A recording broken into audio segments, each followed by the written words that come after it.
Alors, sans plus tarder, aujourd'hui, je ne sais pas encore, mais ça risque d'être la finale, la fin de gestion des ressources du royaume sur les richesses construites. Ça risque certainement vraiment d'être la fin, parce qu'il y a un autre thème qui est en train de se manifester dans l'atmosphère. Voilà. Donc, on suit l'atmosphère, en fait. On ne peut pas, comme je le dis toujours, on ne peut pas puiser un thème jusqu'à la fin pour dire qu'il n'y a plus rien à dire sur ce thème-là. C'est pas vrai.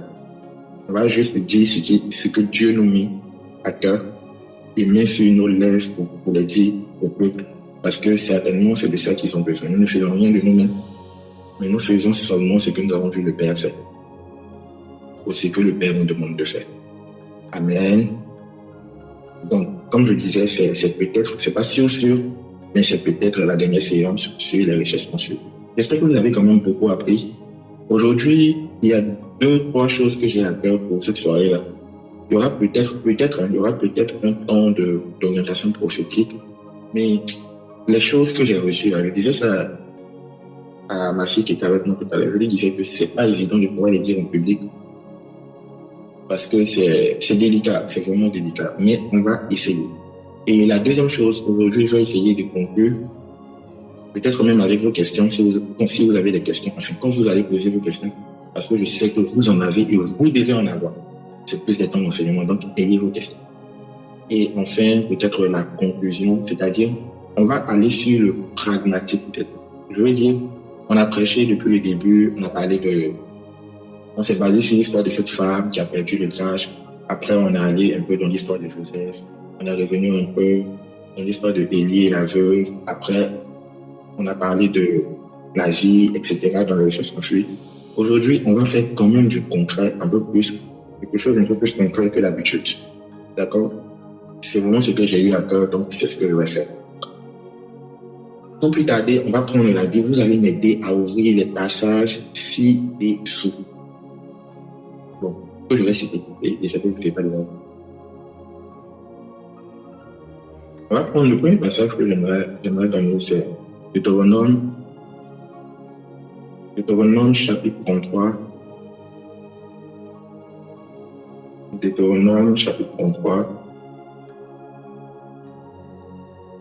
verset 19. Deutéronome chapitre 33, verset 19. Deutéronome chapitre 33, verset 19. Ok, on va aller direct dans la messagerie. J'espère que les gens sur WhatsApp, c'est bon aussi pour vous. Hein. Deutéronome chapitre 33, verset 19. Ensuite, vous allez me donner...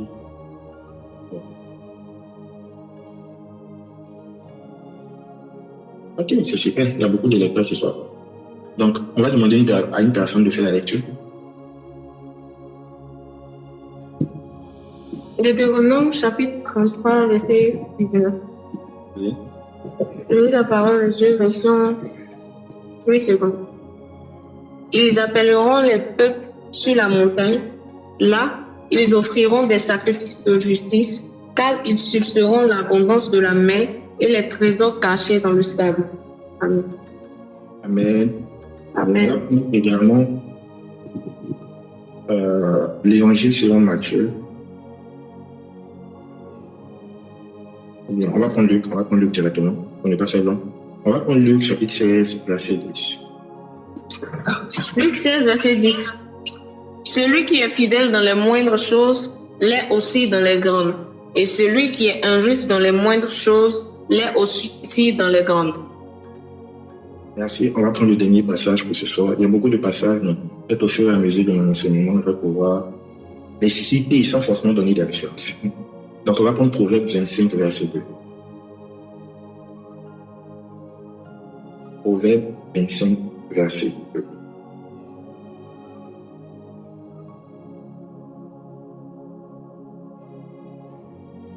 Proverbe 25, verset 2.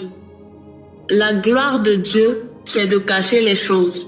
La gloire des rois, c'est de sonder les choses. Amen. Donc, il brandit la Haukaski Prada. Ivali et Kaindili Felish Atofadis. Naofa Atoli Haundaba. Et Pradis Atadfa. Père, contour de la place. Fils, fais-toi esprit, manifeste-toi. Amen.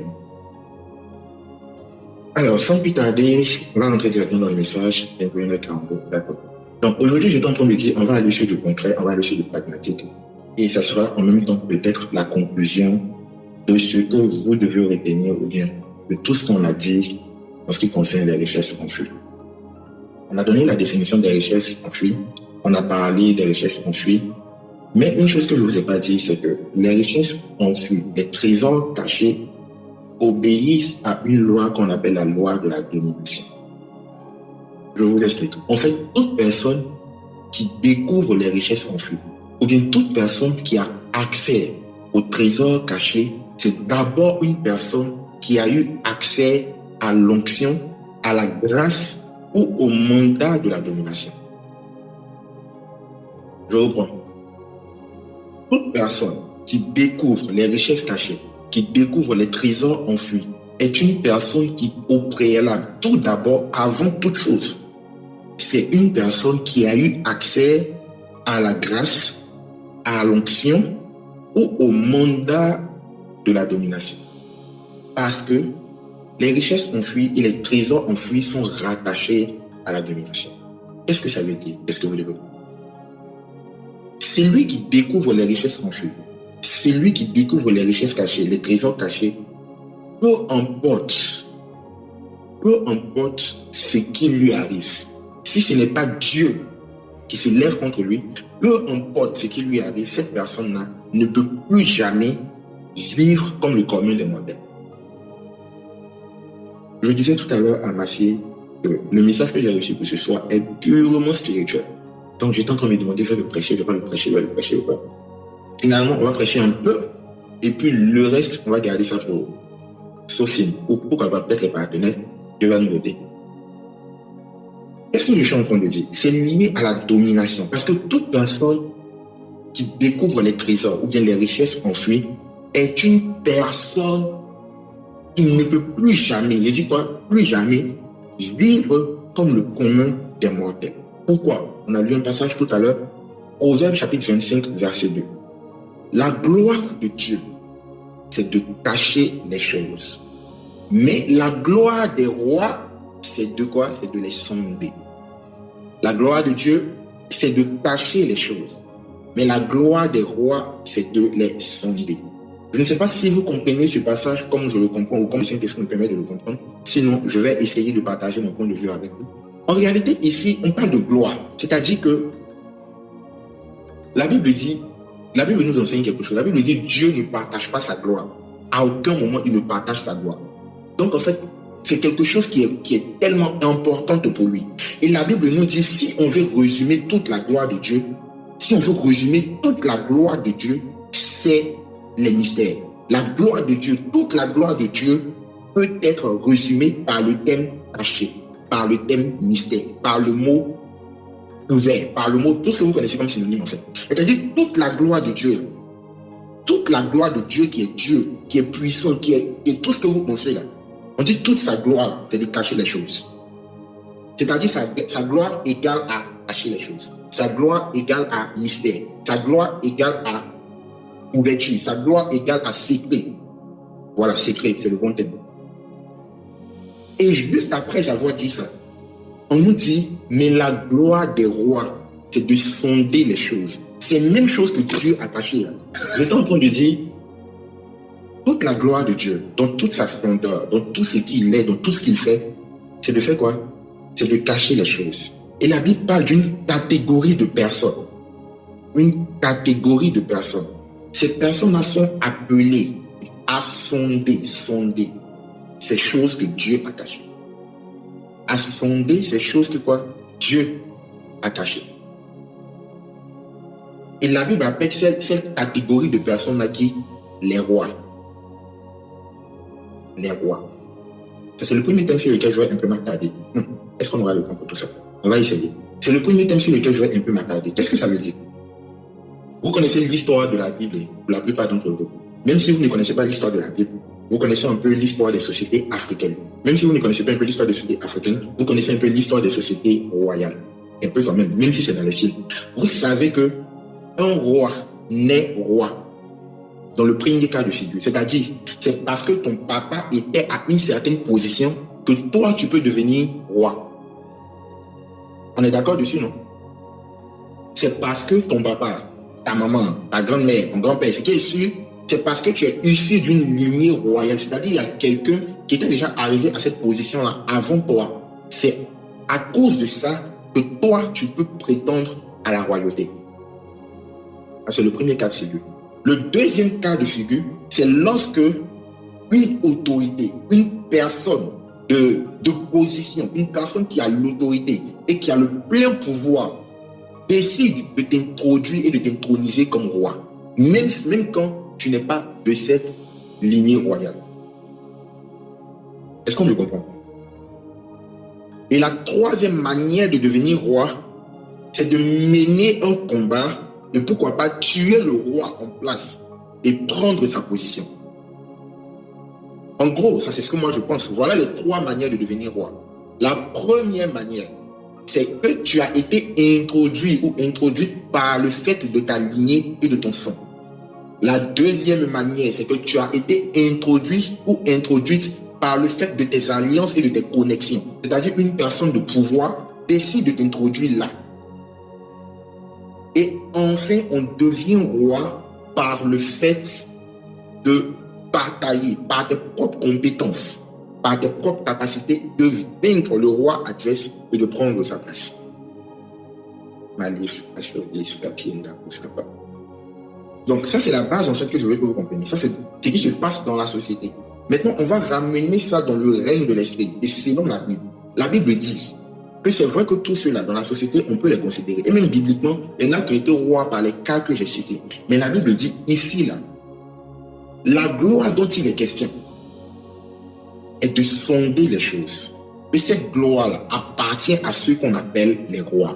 En gros, on devient roi que lorsqu'on a la gloire. Sinon, non. On a la gloire que lorsqu'on devient roi. Mais on devient roi que lorsqu'on arrive à sonder les choses que Dieu a cachées.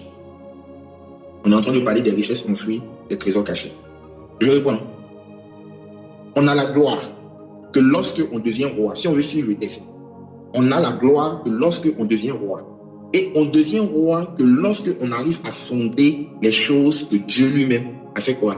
A cachées.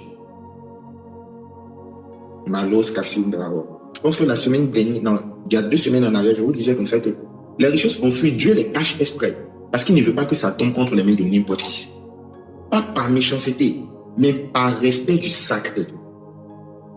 Parce qu'en réalité, les richesses enfouies appartiennent, les trésors enfouis appartiennent à une catégorie de personnes. Et ce sont ces personnes-là dont je suis en train de parler. Les personnes qui ont la grâce, les personnes qui ont l'onction ou les personnes qui ont le mandat de la domination.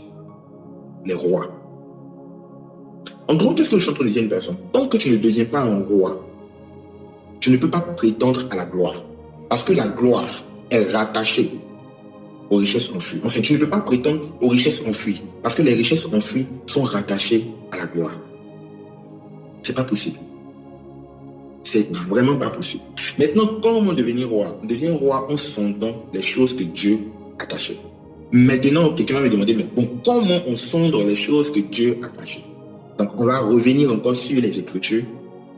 Luc, chapitre 16, verset 10. Luc, chapitre 16, verset 10.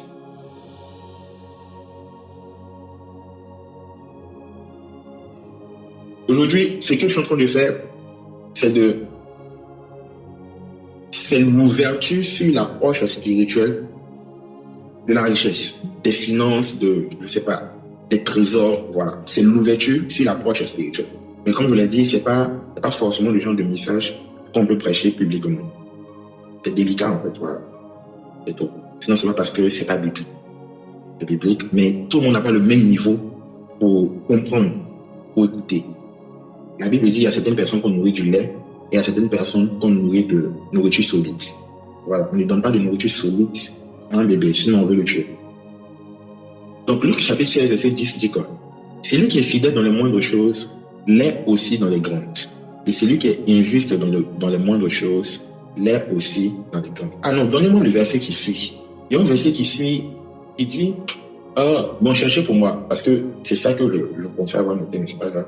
Il dit en fait que qui va te confier tes propres choses, si tu ne prends pas soin des choses qui sont pour les autres. C'est ça que je cherchais. Donc cherchez pour moi, s'il vous plaît, et puis m'aider. Parce que ça complète ce que je suis en train de dire. Ce qu'on vient de lire, à gauche, à livre, à gauche, et voilà, des risques, j'espère que quelqu'un est en train de chercher. Hein. Oui, j'ai dit. Ok, merci. Donc, verset 16, Luc 11, 12. Si donc vous n'avez pas été fidèle dans les richesses injustes, qui vous confiera les véritables? Et si vous n'avez pas été fidèle dans ce qui est à autrui, qui vous donnera ce qui est à vous? Merci beaucoup, mes choses.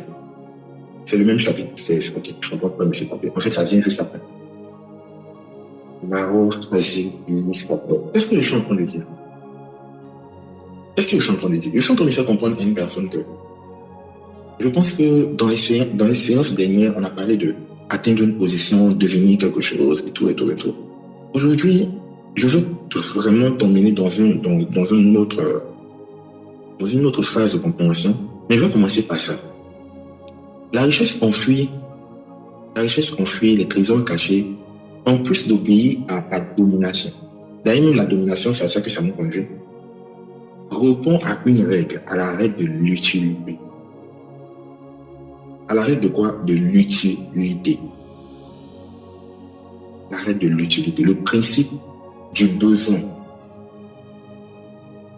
Tant que tu ne seras pas capable de combler un besoin ou une certaine utilité, sache que tu ne peux pas, vraiment désolé, hein, c'est pas pour t'inciter, c'est pas pour te dire que non, tu n'es pas une bonne personne et tout, mais tant que tu n'atteins pas le niveau d'être utile et qu'on ait besoin de toi, peu importe le domaine auquel tu es rattaché, peu importe ton domaine d'exercice, les richesses s'éloigneront de toi.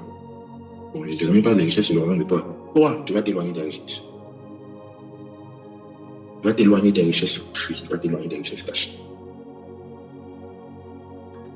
Est-ce qu'on me suit toujours? Maintenant, comment savoir si on est utile? Comment savoir si on a besoin de nous? Sans trop rentrer dans les détails, vous connaissez l'histoire qui précède le passage qu'on est en train de lire. Jésus donnait une parabole et il disait comme ça, il y a un maître de maison, bon, il y a un chef de maison, c'est mieux. Il ne faut pas les élèves avant confondre ailleurs et petit peu. Il y a un chef de maison qui devait partir en voyage. Et il a commencé à distribuer les talents aux personnes qui travaillaient avec lui. Et quand il a distribué les talents, il est parti. La Bible dit, quand il est revenu, il leur a demandé de faire le point des talents qui leur a été donnés. Le premier qui avait reçu 5, il a dit, voilà pour moi, j'ai multiplié, c'est devenu 10. Celui qui a reçu 3, il dit, voilà pour moi, j'ai multiplié, c'est devenu 6. Et celui qui avait reçu 1, la Bible dit, il n'a pas jeté, il n'a pas gaspillé, il n'a pas dépensé, il n'a pas cherché femme avec, il n'a même pas fait du mal à quelqu'un. Il a juste bien gardé, il a bien caché. Il a bien caché. Et quand le maître est venu, il lui a remis sa chose. Il dit, maître, tu m'as donné, je te redonne. Tu m'as donné, je te redonne. Vous connaissez l'histoire, vous connaissez la suite. La Bible dit, le maître est rentré dans une colère. Premièrement, il a fait enlever, c'est-à-dire ce que le gars avait là. Ils ont pris ça dans sa main et ils ont donné à celui qui avait 10. Vous savez pourquoi? En relisant ce passage, j'ai compris quelque chose. Après, vous pourrez lire à la maison, ça fait partie des passages que j'avais préparés. Mais tiens, si on veut tout lire, on va pas avancer. En relisant ce passage, j'ai compris quelque chose. Que Dieu, sinon le maître, parce que c'est le maître, s'est fâché ici, là. Parce que c'est lui seul. Il se réserve à lui seul le droit de cacher les choses. La Bible dit c'est sa gloire. Il ne partage pas sa gloire. c'est lui seul qui a ce droit de cacher les choses, surtout quand il s'agit des richesses et des trésors. Donc le gars, c'est qu'il a fait là. Pour lui, peut-être qu'il avait bien fait, il avait gardé, il ne voulait pas dépenser, il ne voulait pas gaspiller. Mais ce qu'il a fait, où on dit qu'il allait enfouir, il allait enterrer, c'est justement ce que Dieu fait quand il veut cacher les choses. Donc, à ce moment-là, il a fait un truc qui a révolté Dieu. Voilà pourquoi quand vous allez lire la suite, vous allez vous rendre compte que sa punition était sévère. Il ne sait même pas si quelqu'un s'est posé cette question. Je ne sais pas si vous avez remarqué, vous qui connaissez le passage. Sa punition était tellement sévère que la Bible dit qu'ils vont le mettre en enfer. Et ça, si vous vous rendez compte, sa punition était trop sévère. Pour quelqu'un qui n'a pas bouffé ton argent, Seigneur. Il t'a pas volé. Il n'a pas gaspillé. Il a fait quoi? Mais sa punition était trop sévère. Vous savez pourquoi? Parce que là, il venait de toucher à la gloire de Dieu. Et je vais sortir une première vérité ici. À nous tous, nous devons savoir que Dieu a mis quelque chose en nous. Potentiel, grâce, don, talent et tout. Et tant que nous serons en train de cacher ces choses que Dieu nous a données pour les fructifier, pour les développer, voilà ce qui va arriver. Non seulement nous n'allons pas avoir accès aux richesses enfouies, mais surtout, nous nous exposons à la colère de Dieu. On va continuer un peu plus loin. La Bible dit, celui qui avait reçu 5 et qu'on lui a, et après il a présenté 10 au maître. La Bible dit, le maître lui dit, entre dans la joie de ton maître et on commence à lui confier des choses. Et la Bible dit que tu as été fidèle dans des petites choses, tu te verras confier de grandes choses et tout et tout. Et le verset 11 dit, si donc vous n'avez pas été fidèle dans les richesses injustes, qui vous confiera les véritables? C'est là que je vais terminer et puis on va poser les questions. Qui vous confiera les richesses véritables? Alors, vous devez comprendre quelque chose. Ici, quand on parle de injuste, il y a deux thèmes. Dans la traduction francophone, il y a deux thèmes qui donnent deux orientations d'interprétation. Le premier thème de injuste concerne la provenance de ce que tu reçois. Je vais expliquer. Concerne la provenance de ce que tu reçois. C'est-à-dire quoi? Ça ne veut pas dire de l'argent que tu as volé. Non, bien que tu as fait du mal à quelqu'un. Non, c'est pas ça. Ça veut dire, par exemple, tu travailles. Je pense que la plupart d'entre nous ici, nous travaillons. Et il y en a qui sont salariés. Je prends par exemple le cas de ceux qui sont salariés. Toi, tu travailles pour ton patron. Tu travailles dans une entreprise, etc. Maintenant, le dis n'importe quoi. Toi, peut-être tu as un agent ou bien tu as un poste intermédiaire. Imagine en fait, ceux qui sont en haut, ils prennent les décisions, c'est eux qui font entrer l'argent par tout ce qu'ils font, leur manière de gouverner et de conduire l'entreprise. Et que eux, à leur niveau, ils font des magouilles, par exemple. Pour faire entrer l'argent dans l'entreprise. Ou bien ton patron qui vend des biens, des matériels et tout, il fait de la surfacturation, par exemple. C'est-à-dire, matériel, normalement, le prix de vente avec bénéfice et tout, c'est 1000 francs. Lui, c'est à 5000. Ok? Quand l'argent rentre à la fin du mois, c'est dans ça qu'ils vont enlever pour te payer. C'est lui qui a volé. C'est lui qui a déconné devant Dieu. Mais c'est lui qui également te paye. Donc, quand l'argent va rentrer à la fin du mois, il va prendre une partie de cet argent pour te payer. Ok? Qui va te payer avec? Tu viens de recevoir de l'argent injuste. Toi, tu n'as rien fait. Mais la provenance de l'argent fait que c'est compliqué. Et la Bible appelle ça richesse injuste. Deuxième interprétation, quand on parle de... Ils sont en train de dire... Bon, en tout cas, gardez vos questions. Tout à l'heure, on va laisser les séances de questions-réponses et puis on va bien détailler certaines choses. Gardez vos questions. Donc, deuxième interprétation qu'on peut donner à injuste ici. Injuste ici répond au thème de corrompu. C'est pareil, injuste, corrompu, là, c'est pareil dans la Bible, dans certaines versions même. En fait, c'est le même mot qui est utilisé dans la langue originale dans laquelle a été écrite la Bible. Voilà pourquoi on peut définir ça dans plusieurs sens. Donc, c'est corrompu. Quand on parle de corrompu, c'est quoi? Je vais donner la première définition. Corrompu, quand tu as reçu de l'argent corrompu, toi, tu n'as rien fait, mais on t'a payé dans un salaire où on a surfacturé, par exemple, le client. Donc, c'est de l'argent corrompu. Même si toi, tu n'as rien fait. On appelle ça richesse injuste. Deuxième chose, quand on parle de corrompu, on parle de quelque chose qui n'est pas fait il n'est pas fait, pardon, pour durer. Vous voyez, par exemple, quand la Bible dit nous avons un corps corrompu. Ça ne veut pas dire que notre corps a raquetté les gens. Non. Ça veut dire que notre corps n'est pas fidèle à la pensée de Dieu. Par exemple, dans la pensée de Dieu, notre corps n'est pas censé tomber malade. Est-ce qu'on se comprend? Dans la pensée de Dieu, je pense et je le crois fortement, on n'était même pas censé se blesser. Je le crois. Donc, le fait qu'on puisse tomber malade dans notre corps, le fait qu'on puisse se blesser dans notre corps, révèle le côté corruptible, le côté corrompu de notre corps.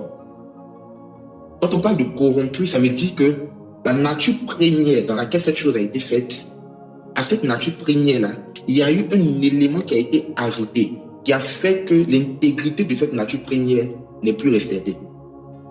J'espère que mon français, là, ça peut aller pour tout le monde. Quand on parle de corrompu, quand on dit qu'une chose est corrompue, ça veut dire que la chose avait déjà une nature, une façon d'être, une manière d'être. La chose était déjà complète. Et on est venu ajouter quelque chose. Et c'est cette chose-là qui a corrompu ce qui était là. Ok? Donc quand la Bible parle de richesse injuste, la Bible parle également de richesse corrompue. Pour dire quoi? Dans la pensée de Dieu, quand Dieu veut te donner l'argent, il te donne l'argent de sorte que tu n'en aies plus besoin. C'est ce que Jésus disait à cette femme samaritaine.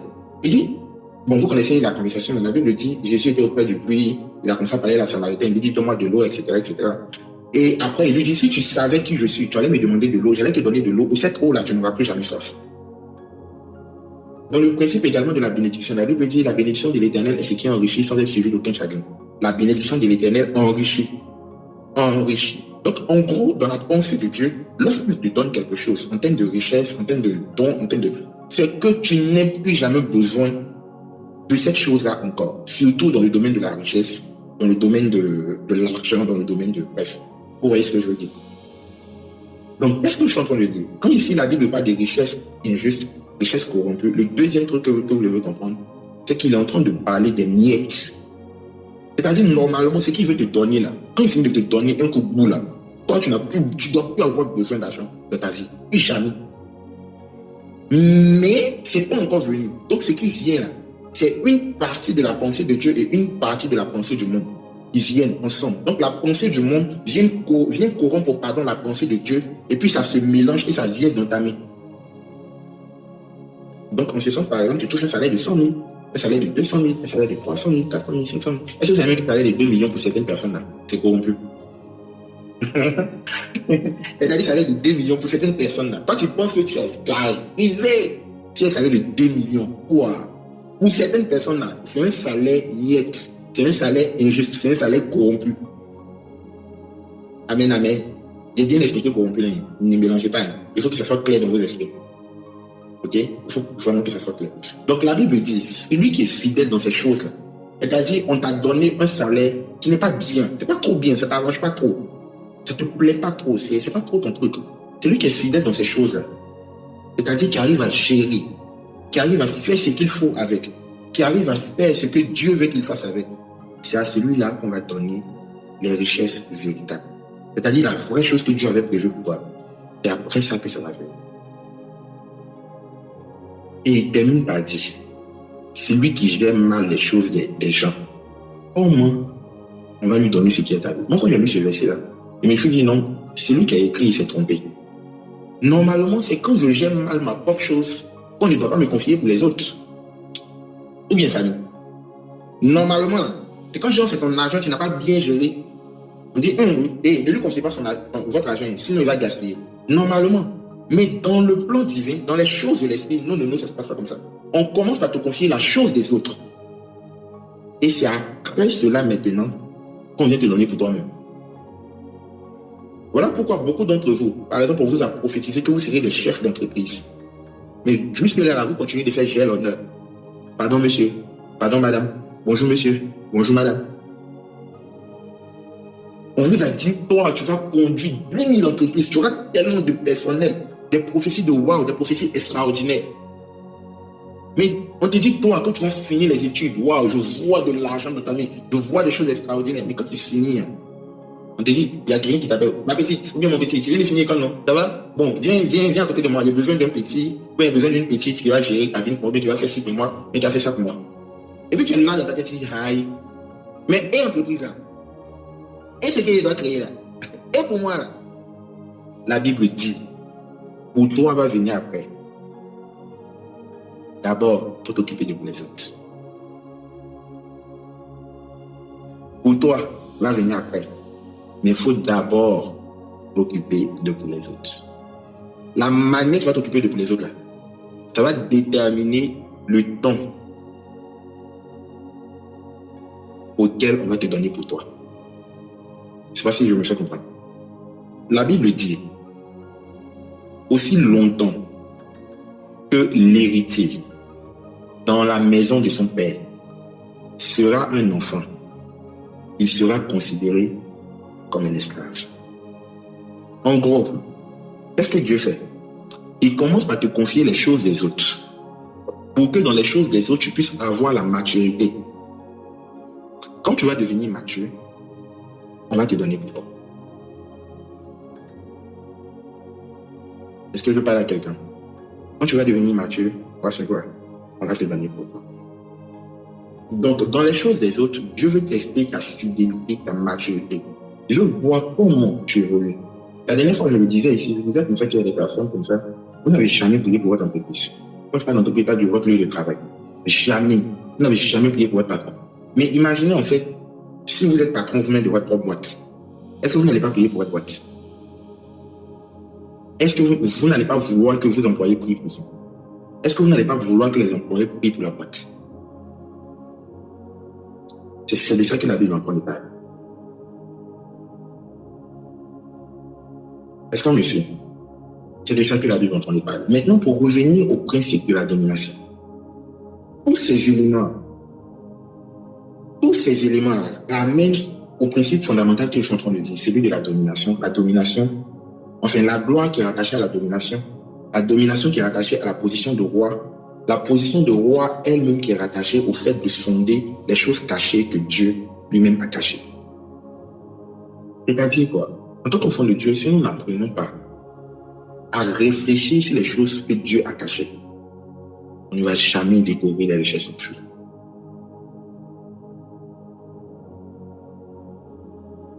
Qu'est-ce que je suis en train de dire? Quand on parle de choses cachées, je suis en train de parler de... Par exemple, on va aller sur le milieu économique, ok? Fonder, c'est quoi? C'est s'asseoir et puis méditer sur une chose. Aller en profondeur sur une chose. Chercher à comprendre une chose. Chercher à comprendre le fonctionnement d'une chose. Quand tu es en train de faire ça, tu es en train de sonder la chose. Le plus tu vas sonder, arrivé un moment, tu vas découvrir les choses que Dieu a cachées au commun des mortels. Tu viens de devenir le roi dans ce domaine. Est-ce que je me fais comprendre? Tu viens alors de devenir le roi dans ce domaine. Ou bien un roi dans ce domaine. On va dire ça comme ça. Tu viens alors de devenir un roi dans ce domaine. Je vais vous dire quelque chose peut-être qui ne va pas plaire à certaines personnes, mais vous devez savoir quelque chose. Vous devez savoir que quand tu vois une personne peut-être dans le même domaine que toi, je dis n'importe quoi, tu vends de la nourriture. Je dis ça comme ça. C'est des gens qui vendent de la nourriture aussi. Tu vends de la nourriture. Et puis tu connais une personne également qui vend de la nourriture. Et puis chez cette personne-là, ça marche beaucoup, chez toi ça ne marche pas trop. Ou bien tu vends des vêtements. Tu connais une autre personne, mais tu connais des personnes qui vendent des vêtements. Chez ces personnes, ça marche. Chez toi, ça ne marche pas. Ou bien encore, tu es dans le milieu de la photographie, tu es dans le milieu de la communication, ou bien même tu es dans le milieu de la comptabilité, tu es dans le milieu du droit, ou bien même tu es dans le milieu de la vente en ligne, peu importe. Vous savez ce qui se passe? C'est comme à l'école. Ce qui se passe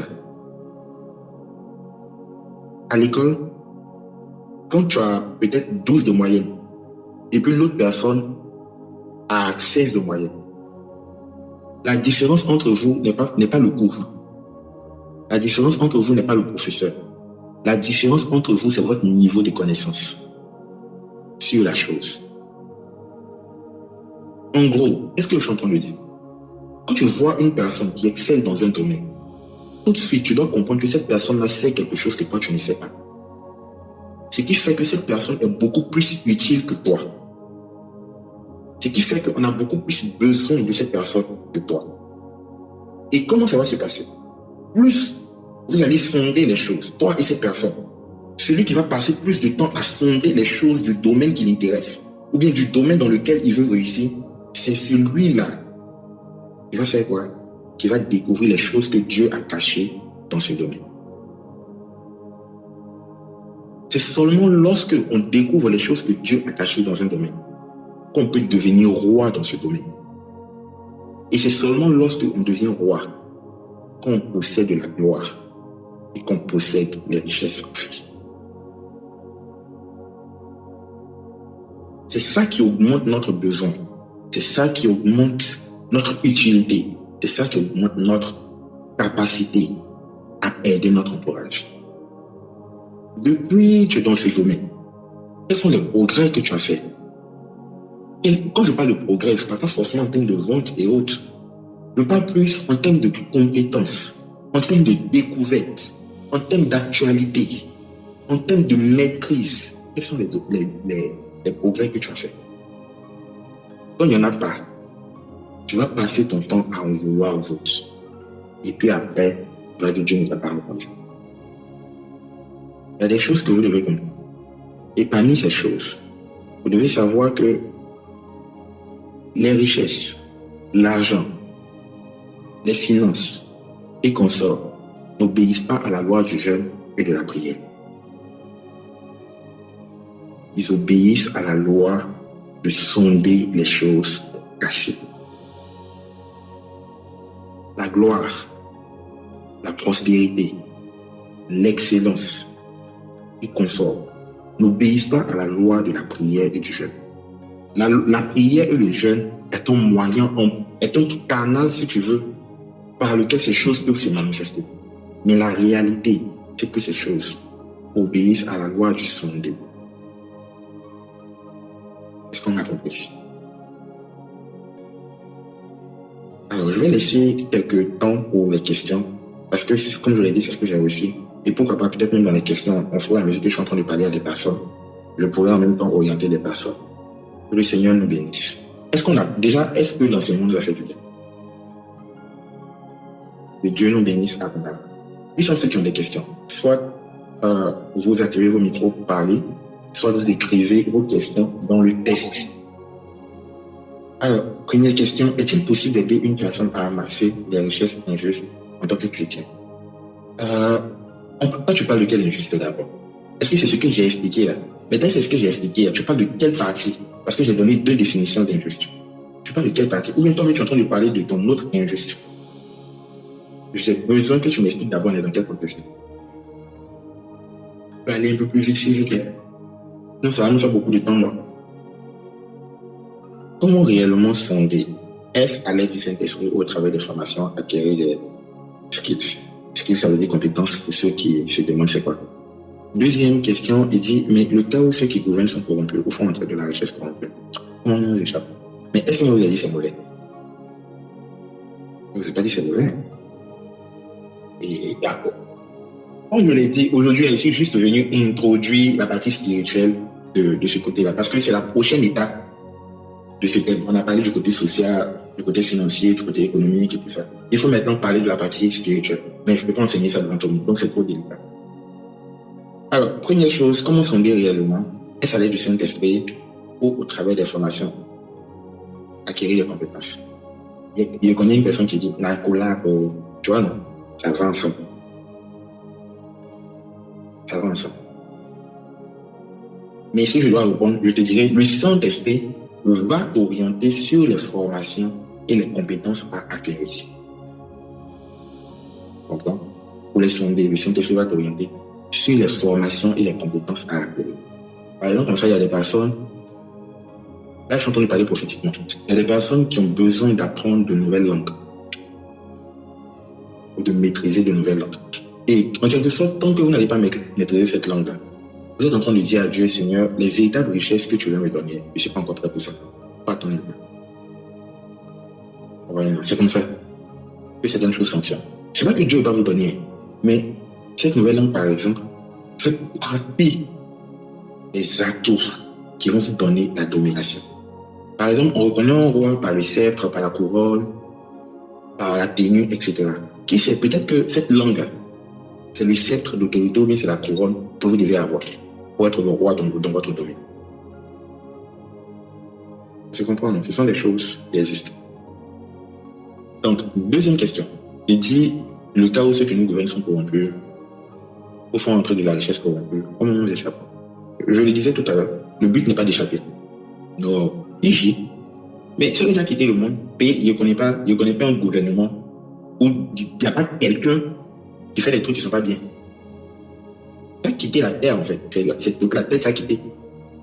Donc, le but n'est pas d'échapper, non. Le but, c'est de gérer, ou bien c'est de faire ce que Dieu te demande de faire avec ça.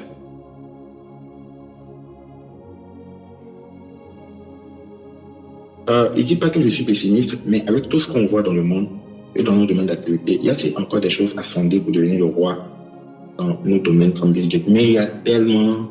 Justement, en fait, c'est parce que c'est caché qu'on ne voit pas. C'est justement parce que Dieu a caché qu'on ne voit pas. Et je ne sais pas si vous avez remarqué, quand j'ai commencé mon message, quand j'ai voulu commencer à prêcher, j'ai donné 3 versets, je pense. Mais il y a un verset qu'on n'a pas touché. Peut-être que vous n'avez pas remarqué. C'est dans le 3e verset qu'on n'a pas touché. Il y a les problèmes dans lesquels je ne vais pas rentrer ce soir. C'est ce que je suis en train de dire en fait. J'ai donné Luc, j'ai donné Proverbe, et puis j'ai donné Deutéronome. C'est dans Deutéronome 33 que j'hésite à rentrer. C'est ça, c'est là qu'il y a un problème. Donc il y a tellement de choses qu'on pourrait faire. Bon, là, ouvrir une petite parenthèse rapide. Par exemple, comme ça, il y a des prières et il y a des actions. On va dire ça comme ça. Il y a des prières et il y a des actions qu'on peut faire, qu'on peut poser pour savoir dans quel domaine Dieu veut que tu creuses. Tu ne creuses plus en détail, tu ne creuses plus, par exemple, au hasard. Je prends un cas simple.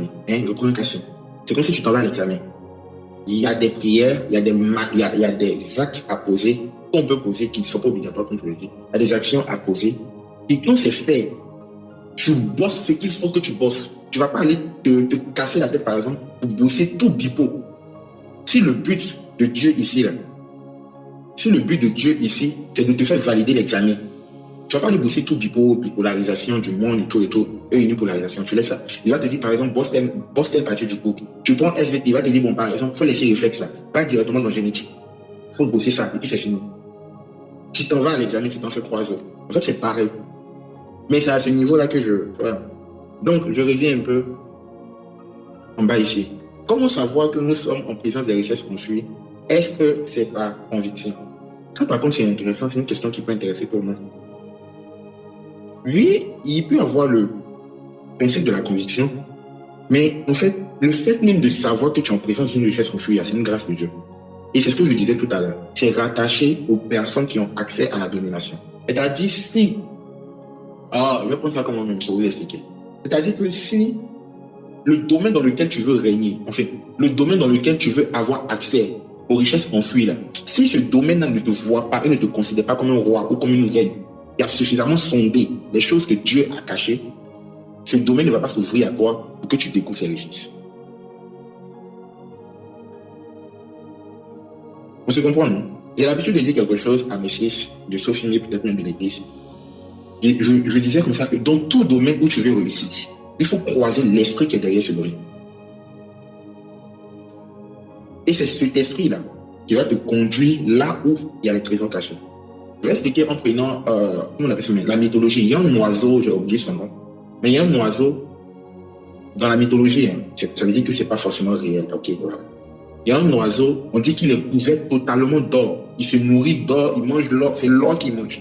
Tout ce qu'il fait, c'est or. Ses plumes sont en or, ses pattes sont en or. Tout est en or sur lui. Mais le truc, c'est que quoi? On dit, si tu cherches un endroit où il y a beaucoup d'or, si tu veux trouver de l'or, tu dois le suivre sans qu'il ne te voie. Parce que dès qu'il te voit, il disparaît, c'est fini.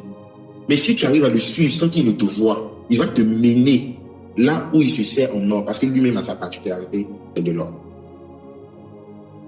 On comprend ce que je suis en train de dire, non? Je prends cet exemple pour vous expliquer en fait le principe spirituel derrière.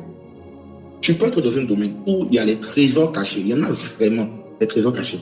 Mais si tu n'es pas reconnu comme roi ou comme reine dans ce domaine, tu n'as pas la légitimité, il n'y a pas une grâce qui te porte, il n'y a pas une onction qui te soutient, il n'y a pas un mandat sur toi, je suis désolé, c'est pas la peine. Parce que tu vas beau sonder, tu vas beau chercher, tu vas beau travailler, non, ça ne va pas te donner. Il faut qu'il y ait une grâce. Quand je parle de grâce, ça peut venir de Dieu directement. Hein. Ça, c'est pas un problème. Il a expliqué un peu le truc de la royauté là. Ça peut être dû à tes parents. Ça peut être dû à une force supérieure qui t'impose. Ou ça peut être dû à tes compétences qui vont te faire batailler jusqu'à arriver dans ce domaine. Ok? Mais le problème, c'est que au niveau des compétences, ça existe vraiment, c'est très possible. Mais c'est comme on dit ça, c'est comme par exemple le gars du KFC. Le gars qui a fait KFC. On dit que c'est à l'âge, c'est quoi, 62 ans ou 82 ans, je ne sais plus. Après avoir vécu toute sa vie, il a passé toute sa vie à échouer. C'est à ses 62 ans, bien 82 ans, je ne sais plus c'est quoi le chiffre exact. Mais c'est à ce âge-là qu'il a commencé à vendre du poulet KFC et puis ça. Bon, je ne dis pas que c'est trop tard, mais je veux dire, à 62 ans ou à 82 ans, la vie a quel goût encore? Est-ce que vous savez qu'actuellement la vie est chic, la vie est cool parce que vous arrivez à manger poulet, vous arrivez à manger poisson braisé, vous arrivez à boire du lait, à boire du vin pour certains autres. C'est à cause de ces petits plaisirs que la vie est chic. Sinon, si on enlève ces petits plaisirs de la vie, pas. On se comprend? Donc, ça va t'éviter de perdre du temps. Même celui qui arrive par les compétences là. C'est comme dans le cas du guerrier qui vainc le roi, c'est-à-dire qui combat le roi, qui tue le roi. Forcément, c'est quelqu'un qui l'a enseigné. Ou bien il s'est levé, lui, c'est là, comme ça, c'est s'entraîner à balancer l'épée en l'air. En fait, ce que je suis en train de dire, c'est quoi? Toute personne qui découvre des richesses confusées, c'est une personne portée. Mais si tes compétences et comment dire ça? Si tes compétences et tes capacités ne sont pas équilibrées vis-à-vis ou bien en rapport avec le côté spirituel, ça va pas, ça peut donner, mais tard. Ou bien pas bien donné. On se comprend? Ok. Je vais continuer à prendre les questions. Je pense que Wen a répondu. Et c'était pas Wen. C'était Xavier. Il a répondu. Jocelyne dit, est-ce possible d'utiliser les richesses corrompues pour faire l'œuvre de Dieu sans conséquence propre? Jesus my God. Et pour ce corrompu là, je dois réexpliquer. Je dois tellement réexpliquer. Sinon, on aura des problèmes après cette soirée. On aura des problèmes après cette soirée. Je dis, je reprends. Pour ceux qui n'ont pas bien compris. Quand la Bible dit richesse injuste, en fonction du mot original, avant qu'on ne traduise la Bible en français, le mot original qui a été utilisé là, ça peut être défini dans deux sens. Premier sens, la provenance de ce qui t'a été donné. Il n'y a pas de ce passage, précisément dans ce contexte. Premièrement, la provenance de ce qui t'a été donné. C'est-à-dire, c'est toi qui allais chercher. On t'a donné. Ce n'est pas toi qui allais chercher. Dans ce passage-là, on t'a donné. Donc, je prends un cas simple maintenant. Je prends par exemple le cas d'une femme prostituée qui a des enfants. Ok? Qui a des enfants. Elle fait ces trucs, elle fait ces choses pour avoir de l'argent, pour pouvoir nourrir ses enfants. Et puis imagine, toi Jocelyne, tu fais partie de ses enfants, tu es chrétien, tu sais Dieu, tu cherches Dieu, tu aimes Dieu. Cet argent, tu vas le prendre ou bien tu ne vas pas le prendre? Ici, là, la Bible nous enseigne que on peut le prendre parce que on aurait mis l'exemple que j'ai donné, c'est pas trop ça, mais on peut le prendre parce que l'intention derrière, ici, précisément ici, là, l'intention n'est pas mauvaise. Je vais prendre un autre exemple parce que cet exemple, ça ne sied pas beaucoup à l'idée du test. Je prends le cas du travail. On va rester sur ça, voilà. Tu travailles quelque part et puis vous vendez, par exemple, des tuyaux ou bien des câbles électriques. Maintenant, on suppose qu'un mètre de ce câble, ça coûte 500. Et ton patron, il regarde le crédit, lui là, c'est un plan. Il ne connaît pas l'argent de Côte d'Ivoire. Donc, il lui dit, mon frère, tu vois ce câble-là, c'est l'original. Ici, je te fais un très bon prix. Il faut qu'on a 5 000, comme c'est toi. Comme c'est toi, hein. Sinon, normalement, ce n'est pas le prix. Hein. Mais comme c'est toi, il faut qu'on a 5 000. Toi, Jocelyn, tu es là, tu es à côté, tu es assis à côté. Est-ce que tu vas dire, monsieur, non, monsieur, faut pas acheter parce que normalement, on veut ça 500. Mon patron veut que. Il veut qu'on a. Non, vous voyez, non? Et à la fin du mois, c'est dans ça là qu'on va enlever ton salaire. C'est en ce sens-là que je parle de corrompu. C'est en ce sens-là que je parle de corrompu. Ça, c'est le premier corrompu dont j'ai parlé. On se comprend? C'est le premier corrompu dont j'ai parlé. Donc, dans ce cas-là, est-ce que le salaire qu'on t'a donné, tu apprends pour servir Dieu, mais tu n'as pas pour servir Dieu? Tu apprends pour servir Dieu. On se comprend? Et j'ai parlé d'un deuxième corrompu. Le deuxième corrompu, ce que vous pouvez comprendre par là, c'est qu'on parle de richesse incomplète. Voilà. On parle de richesse périssable. Genre, ça ne peut pas gérer, ça ne peut pas suffire. C'est pas vraiment ce qu'il te faut. Mais il faut faire avec. Dans ces deux sens-là que j'ai parlé.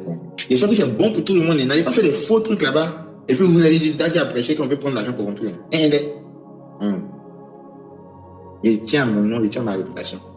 Et je tiens à vos vies. Amen, amen.